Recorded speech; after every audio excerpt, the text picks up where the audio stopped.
오늘도 성령 충만을 사모하셔서 새벽을 깨우며 기도의 자리에 나오신 모든 성도님들을 환영하고 축복합니다. 사랑과 은혜가 풍성하신 하나님 아버지, 오늘도 하나님 밖에는 의지할 곳 없는 연약한 인생이 기도의 자리로 나아갑니다. 하나님만이 우리의 산성과 방패와 요새 되심을 믿습니다. 아픔과 고통 속에서 하나님 아버지께 나아와 눈물로 기도하는 자녀들의 모든 기도를 들으시고 응답하여 주옵소서. 특별히 질병으로 고통 가운데 있는 주의 자녀들을 고쳐 주옵소서. 창조의 능력으로, 회복의 능력으로 모든 주의 자녀들이 고침받게 하옵소서. 육체뿐만 아니라 마음과 정신과 영혼이 변들어 신음하는 주의 자녀들을 긍휼히 여기시어 속히 회복시켜 주옵소서. 다음 세대의 여름 사역 가운데 은혜 위에 은혜를 더하여 주옵소서. 이번 금요일부터 시작되는 유치부 여름 성경학교 가운데 성령의 충만한 역사와 은혜가 임하게 하옵소서. 예수님을 분명히 믿고 믿음으로 고백하며 삶으로 순종하는 귀한 믿음의 세대로 자라가게 하옵소서. 군 복무 중인 주의 자녀들, 해외와 타지에 나가 있는 귀한 자녀들을 눈동자와 같이 지켜 주옵소서. 오늘도 세계 선교 사명 감당하시는 귀한 선교사님들의 필요를 채워주시고 사역 가운데 능력 위에 능력을 더하여 주옵소서. 위태로운 조국 대한민국을 회복시켜 주시며 자유와 평화를 지켜 주옵소서. 사랑하는 담임 목사님과 원로 목사님 가정을 지켜주시오며 오직 하나님만을 바라보며 믿음의 여정을 달려가는 복된 가정 될 수 있도록 인도하여 주옵소서. 천사 찬양대의 찬양을 기쁘게 받아주시며 오늘 선포되는 말씀을 통해 하나님의 뜻 붙잡고 함께 기도하는 은혜의 시간 되게 하여 주옵소서. 예수 그리스도의 이름으로 간절히 기도드립니다. 아멘. 오늘 하나님께서 우리에게 주시는 말씀은 베드로전서 2장 11절부터 17절까지의 말씀입니다. 신약성경 379면에 있습니다. 베드로전서 2장 11절부터 17절까지의 말씀 한 절씩 교독하실 때 살아계신 하나님의 음성 들으시기 바랍니다. 사랑하는 자들아, 거류민과 나그네 같은 너희를 권하노니 영혼을 거슬러 싸우는 육체의 정욕을 제어하라. 너희가 이방인 중에서 행실을 선하게 가져 너희를 악행한다고 비방하는 자들로 하여금 너희 선한 일을 보고 오시는 날에 하나님께 영광을 돌리게 하려 함이라. 인간의 모든 제도를 주를 위하여 순종하되 혹은 위에 있는 왕이나 혹은 그가 악행하는 자를 징벌하고 선행하는 자를 보상하기 위하여 보낸 총독에게 하라. 그 선행으로 어리석은 사람들의 무식한 말을 막으시는 것이라. 너희는 자유가 있으나 그 자유로 악을 가리는 데 쓰지 말고 오직 하나님의 종과 같이 하라. 함께 읽겠습니다. 물 사람을 공경하며 형제를 사랑하며 하나님을 두려워하며 왕을 존대하라. 아멘. 나그네 인생과 선한 삶, 나그네 인생과 선한 삶이라는 제목으로 말씀을 선포하도록 하겠습니다. 오늘 말씀 가운데 사도 베드로는 그리스도인들을 거류민과 나그네로 정의합니다. 이러한 표현은 이 세상은 일시적인 거주지이며 진정한 본향은 하늘에 있다는 것을 전제합니다. 거류민은 자신의 집이 아닌 곳을 살고 있는 사람이라는 뜻이죠. 그것도 일시적으로 한정된 시간 동안 말입니다. 창세기에 보시면 믿음의 조상 아브라함이 등장합니다. 그 또한 거류민이요 나그네 인생을 살았습니다. 그의 고향 갈대아 우르는 굉장한 도시였는데요. 고고학자 레오나드 울리는 1922년부터 12년 동안 아브라함의 고향인 우르를 발굴하게 됩니다. 그의 발굴로 인해 당시 우르가 얼마나 큰 도시였는지를 깨닫게 되는데요. 먼저 한 건물에 수백 개의 방이 들어차 있는 그런 집터를 발견하게 됩니다. 이는 우르가 얼마나 번성한 도시였으며 또한 얼마나 많은 사람들의 왕래가 있었는지를 보여줍니다. 또한 도시의 상징물인 지구라트가 발견되게 되는데 지구라트는 나선형 모양의 거대한 탑의 형태를 가지고 있습니다. 그리고 그 꼭대기에는 머리에 초승달이 있는 여신 형상이 발견되기도 했습니다. 아브라함의 고향 갈대아 우르는 고도의 문명이 발달한 도시였고 종교적으로 우상의 도시였습니다. 아브라함은 그런 우상의 도시에서 자랐고 또 그곳에서 꿈과 미래를 키워갔던 인물입니다. 하나님은 아브라함을 선택하셨고 부르셨고 믿음을 보시고 그를 의롭다 인정해 주셨습니다. 여기서 우리는 매우 중요한 한 가지 사실을 깨닫게 되는데요. 바로 환경과 상황이 우리의 인생에 많은 영향을 주긴 하지만 그 영향력 이상의 것이 있다라는 사실입니다. 그것은 무엇이냐면 바로 하나님의 임재입니다. 하나님을 인격적으로 만났느냐 못 만났느냐가 환경과 상황을 뛰어넘어서 인생의 마지막을 결정한다라는 것이죠. 우상의 도시, 문명의 도시, 그리고 유흥과 향락의 죄의 도시에서 하나님은 찾아오사 아브라함을 선택해 주셨습니다. 그리고 아브라함을 지명하여 부르십니다. 그는 이제 안락한 삶의 자리를 박차고 일어나서 약속의 땅을 향한 험난한 나그네의 인생을 걸어가기 시작합니다. 그리고 그 나그네 길의 끝에서 하나님은 그의 믿음을 완성시키시고 결국 아브라함은 믿음의 조상이 되게 됩니다. 아브라함의 인생을 통해 우리가 발견하는 것은 그가 연약했지만 끝까지 하나님을 바라보았다라는 사실이죠. 이 땅이 전부가 아니라는 것을 그는 알았고 영원한 하나님의 나라를 바라보았습니다. 유한한 인생을 살면서 무한한 세계를 바라보게 된 것이죠. 오늘 저와 여러분 또한 거류민이자 나그네 인생을 살고 있습니다. 아브라함처럼 하나님께서 죄악된 세상에서 우리를 찾아와 만나주시고 우리를 지명하여 부르시고 은혜를 베풀어 주셔서 예수 그리스도를 영접하고 복음의 소유자가 되었습니다. 그리고 믿음의 여정을 시작하게 된 것입니다. 문제는 믿음의 여정을 시작하였음에도 불구하고 자꾸만 죄의 관성에 이끌린다라는 사실입니다. 그래서 자꾸만 땅의 시선이 고정되고 땅의 것을 추구하게 된다는 것이죠. 이 땅의 것들을 붙잡으려고 하는 그 미련을 아직도 버리지 못하고 있습니다. 왜냐하면 예수 그리스도로 우리가 충만하지 않기 때문입니다. 복음으로 충만한 상태가 아니기 때문입니다. 나의 영적 상태를 가늠해 보기 위한 좋은 방법 중에 하나는 우리의 기도의 방향성을 점검해 보는 것인데요. 기도는 우리의 마음의 소원을 반영합니다. 여전히 우리의 기도가 세상의 성공과 물질 세계에 갇혀 있다면 우리는 여전히 이 땅을 딛고 살아가고 있는 것입니다. 이 땅에 우리의 시선이 머물고 있다라는 것이죠. 기도는 우리의 마음과 시선의 방향을 보여줍니다. 또한 기도는 우리의 가치관과 삶의 방향성 또한 결정하게 됩니다. 기도는 마음의 소원이기 때문에 우리가 추구하는 삶으로 나타나게 되어 있다는 것이죠. 따라서 우리가 하늘의 것을 구하고 영원한 세계를 갈망한다면 우리의 삶과 행실은 반드시 그 방향성을 보여주게 될 것입니다. 오늘 본문은 우리가 추구하는 삶의 방향성에 대해서 깊이 묵상하게 해주는 말씀입니다. 본문의 말씀은 나그네와 거류민인 우리를 하나님 나라 백성인 우리의 삶이 어떠해야 하는지를 구체적으로 보여줍니다. 첫째는 육체의 정욕을 제어하라라고 말씀해 주시죠. 11절 말씀에 영혼을 거슬러 싸우는 육체의 정욕을 제어하라라고 명령하십니다. 그리스도인은 바로 변화된 존재입니다.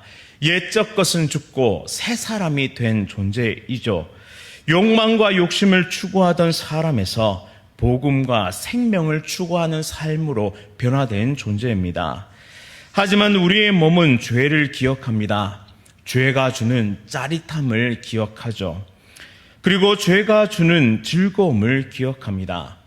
그것은 이미 습관이 되어 있고 쾌락의 기억은 우리를 좀처럼 놓아주려 하지 않습니다. 따라서 우리는 계속해서 예수 그리스도를 바라봐야 합니다. 그리고 하나님께 기쁨을 달라고, 그 죄가 주는 기쁨이 아니라 하나님께서 주시는 참된 기쁨을 내게 허락해 달라고 우리는 날마다 기도하며 이 삶의 여정을 나서야 한다는 것입니다. 쾌락을 추구해서 얻는 기쁨 아니라 말씀에 순종하는 삶이 주는 기쁨을 달라고 우리는 날마다 매 순간마다 기도해야 합니다. 참되고 올바른 기쁨은 거짓되고 악한 기쁨을 몰아낼 것입니다. 11절에 제어하라라고 번역된 단어는 멀리하라, 피하라라는 뜻을 가지고 있는데요. 더 구체적으로 죄된 욕구를 계속적으로 멀리하며 너 스스로 어느 시점에도 그것에 탐닉지 말게 하라라는 의미를 가지고 있습니다. 왜 이방인들, 다시 말해 불신자들 가운데서 선한 행실을 유지해야 할까요? 그 이유는 12절 말씀처럼 너희를 악행한다고 비방하는 자들이 있고 그들로 하여금 너희 선한 행실을 보고 오시는 날에 하나님께 영광을 돌리게 하기 위해서입니다. 우리가 죄를 탐닉하는 삶을 살아가게 되면 우리는 하나님의 영광을 가릴 수밖에 없습니다. 오늘날 교회를 범죄 집단이나 사회 악으로 규정하는 부정적인 시각들이 늘어나고 있습니다. 그 이유는 불신자보다 더 악한 자칭 그리스도인들이 많이 양산되고 있기 때문이죠. 예수님의 이름을 빙자하고 복음을 이용하며 악행을 저지르는 일들이 많이 일어나고 있습니다. 갑질을 하고 폭력을 사용하고 횡령을 저지르며 성적인 범죄를 서슴지 않는 사람들로 인해 진리의 복음이 점점 더 가려지고 있는 것입니다. 저런 흉악한 죄는 나와 상관없어요. 나는 그런 사람이 아니에요 라고 그렇게 안일하게 생각해서는 안 됩니다. 우리가 거류민이요 나그네라는 사실, 그리고 언젠가 하나님 앞에 서게 된다는 사실을 잊어버릴 때 우리 또한 똑같은 사람이 될 수 있다라는 사실입니다. 또한 반드시 결산하러 오시는 하나님을 고대하지 않는다면 우리는 충성된 일꾼으로 살아갈 수 없습니다. 오늘 이 새벽 기도의 자리를 통해서 우리의 시선과 마음이 다시 오실 예수 그리스도를 향할 수 있기를 원합니다. 또한 결산하러 반드시 오실 하나님을 바라보면서 오늘도 선한 싸움을 싸워나갈 수 있는 거룩한 주의 백성들 다 될 수 있기를 간절히 바랍니다. 두 번째로 사회 질서를 존중하라고 말씀하시는데요. 13절에 인간의 모든 제도를 주를 위하여 순종하되라고 말씀합니다. 하나님은 세우시기도 하시며 낮추시기도 하시는 분이십니다. 이 세상의 권세자들은 하나님의 주권 아래에 있음을 우리는 항상 믿어야 합니다. 그가 설령 악을 행하는 폭군이라 할지라도 역사의 주관자 되시는 하나님의 섭리 아래에 있습니다. 물론 하나님께서 세우신 왕이나 총독과 같은 지도자는 사회 질서를 유지해야 하는 임무를 부여받은 자들입니다. 만약 지도자가 정의와 공의를 바르게 세우지 못하고 포악을 저지른다면 그는 반드시 하나님의 심판을 받게 될 것입니다. 하나님께서 하나님의 나라를 이루기 위해 무장단체를 조직하여 폭력으로 나라를 전복하거나 취하라고 명령하지 않으셨습니다. 만약 그것이 하나님의 뜻이었다면 예수님은 12영이나 더 되는 천사 부대를 동원하셔서 로마 정권을 전복하셨을 것입니다. 하지만 예수님은 오히려 어린 양이 되시어 우리 죄를 대속하는 속죄 제물로 십자가에 돌아가셨습니다. 사람들의 눈에는 하나님 나라 운동은 실패한 것처럼 보였습니다. 하지만 예수님께서 하나님의 공의 앞에 모든 죄의 대가를 치르심으로 우리에게 의롭다 하시는 칭의의 복을, 생명의 길을 열어주셨습니다. 이처럼 하나님의 나라는 힘의 논리가 아닙니다. 예수님께서 이루신 복음을 증거함으로 하나님의 나라는 확장되어져 갑니다. 예수 그리스도를 영접하고 변화된 사람들의 삶을 통해 점차 하나님을 인정하는 하나님의 백성들이 늘어나게 될 것입니다. 즉 섬김과 사랑을 통해서, 희생과 헌신을 통해서 그것 위에 하나님의 교회가 세워지고 그리고 복음의 역사가 나타나게 되는 것이죠. 이전엔 하나님을 주인이라 고백할 수 없었던 사람들이 복음을 통해 예수님을 만나면 하나님을 왕으로 고백하며 따르게 되는 것입니다. 예수로 가득 찬 인생, 복음으로 가득 찬 인생만이 하나님의 나라를 이뤄갈 수 있습니다.